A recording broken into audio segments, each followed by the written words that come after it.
आज हम स्थित है घोड़ाशाला मंदिर, जो कि रामदेवरा से तकरीबन 15 किलोमीटर पश्चिम में दूधिया गांव के पास, जो कि जैसलमेर में ही स्थित है, यहाँ पे स्थित है, जो कि घोड़ाशाला मंदिर के नाम से जाना जाता है।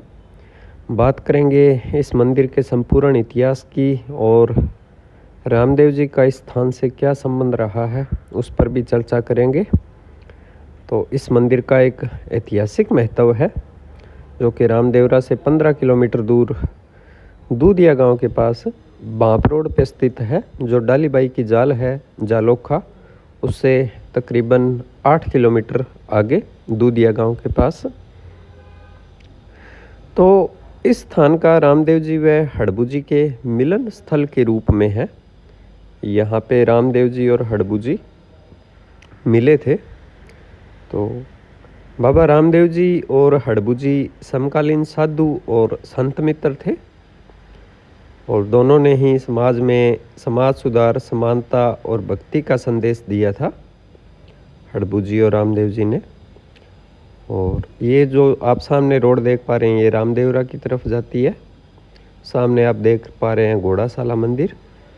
ये मंदिर आसपास इसके कुछ भी मानव बनावट नहीं है, एक मंदिर ही है, चारों तरफ मरुस्थल है। देख सकते हैं श्री बाबा रामदेव घोड़ाशाला मंदिर। बांप यहाँ से 50 किलोमीटर पड़ता है। तो लोक कथाओं और ऐतिहासिक मान्यताओं के अनुसार बाबा रामदेव जी के मौसेरे भाई हड़बू जी थे। बाबा रामदेव जी का ननिहाल गुड्डा, जो कि नागौर में है, था, और वहीं से उनका मौसेरापन संबंध बाबा हड़बू जी से माना जाता है। दोनों अलग अलग वंश और गांवों के थे, लेकिन लोक परंपरा और लोक कथाओं में उन्हें मौसेरे भाई कहा जाता है। यह रिश्ता खून का नहीं बल्कि सांकेतिक और सामाजिक माना गया है,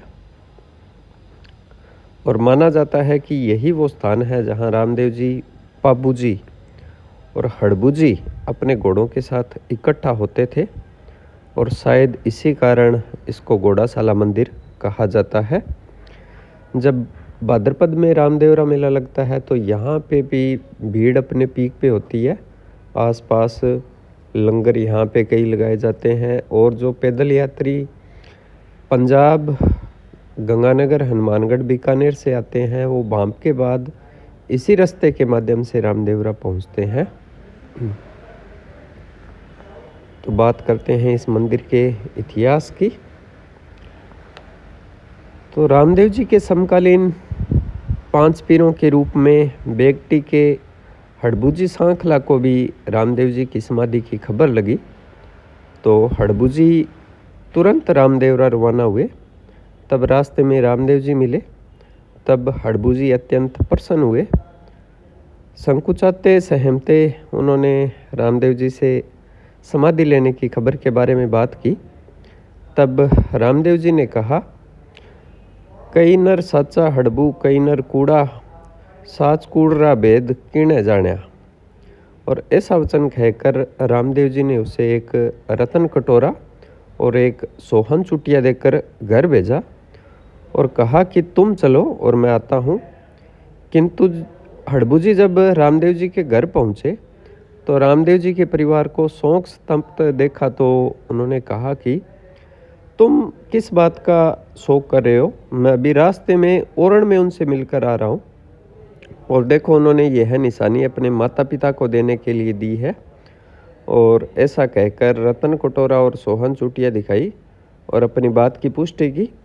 और इस बात पर तंवर लोग मोह और भ्रम से ग्रसित होकर ओरण में रामदेव जी को ढूंढने लगे, किंतु उन्होंने तो अपनी माया दिखानी थी रामदेव जी ने, तो कैसे मिलते। और इस सारी खोजबीन के पश्चात समाधि को खोलने का निश्चय करके समाधि स्थल को खोदा गया, तो वहाँ महज उनके फूल प्राप्त हुए। और कहा जाता है कि रामदेव जी ने समाधि लेने के ठीक 8 दिन बाद हड़बू जी ने भी समाधि ले ली थी। तो ये घोड़ाशाला मंदिर जो है माना जाता है कि रामदेव जी के समाधि लेने के बाद जिस स्थान पर हड़बू जी को साक्षात मिले थे, माना जाता है कि यही घोड़ाशाला मंदिर वो जगह है, या जो ओरण भूमि थी यही वो जगह है जहाँ रामदेव जी हड़बू जी को मिले थे। ये रोड जाती है बांप की तरफ, यहाँ से तकरीबन 50 किलोमीटर दूर है। और ये जो रोड है वो जालोखा होके रामदेवरा की ओर जाती है। जालोखा जहाँ पे डालीबाई ने समाधि ली थी, वो स्थान यहाँ से तकरीबन 8 किलोमीटर और रामदेवरा यहाँ से तकरीबन 15 किलोमीटर दूर है।